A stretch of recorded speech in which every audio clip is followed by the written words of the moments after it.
incredibly active season. These are twin typhoons there on the other side of the world. The first one is Kony, now 130-mile-per-hour wind. That's the equivalent of a Category 4 hurricane.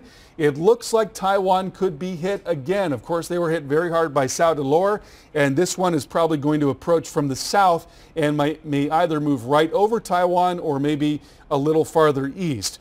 And then here's another typhoon behind that at San'e.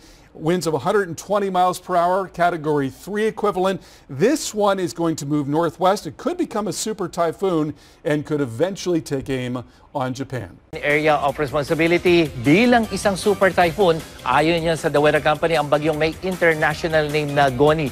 Kung sakali, tatawagin itong bagyong Ining ng Pag-asa. Namanta ng Pag-asa ang mata ng bagyo 1,945 kilometers dyan sa may silangan ng Luzon.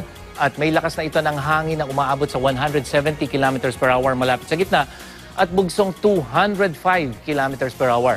Inaasahang kikilos ito pakanluran, hilagang kanluran sa bilis na 20 kilometers per hour.